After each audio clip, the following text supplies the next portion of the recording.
Now, consumers talk.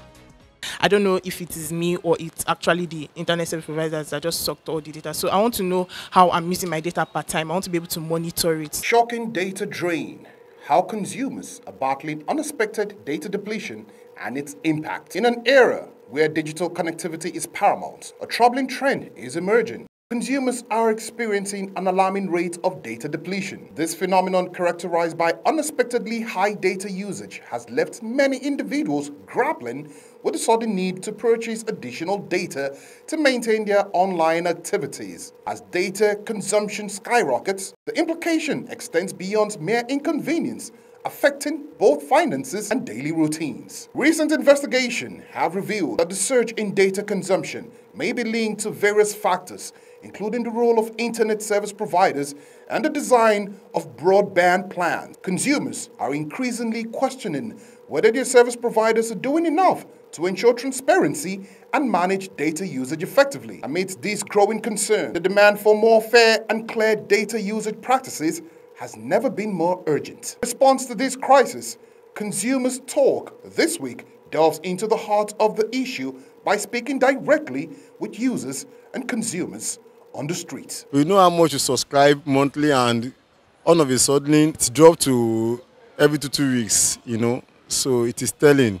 But I think it is because nobody is actually monitoring the billing system. I was a victim of that maybe 2 months ago. I subscribed and I was not able to access the internet. I even called my service provider. They were telling me that they will resolve it. But unfortunately, before they resolved it, the data expired. Before, I realized that you could use data for longer. If you buy something of, let's say, 2,000, you know that it's going to last you a month. But now you use it and it's just like a week and you're wondering, is it the same me that used that? The government too should see to the way they attribute taxes. Most times it's not their fault. If they are being taxed more than they maybe plan for, they tend to remove the remaining subsidy or something from the network they provide. For every data consumption, there is an allocation that is depending on the weight of the file or the weight of the substance you are trying to download. There is consumption in data normally, but the way it's going now, the rate is higher.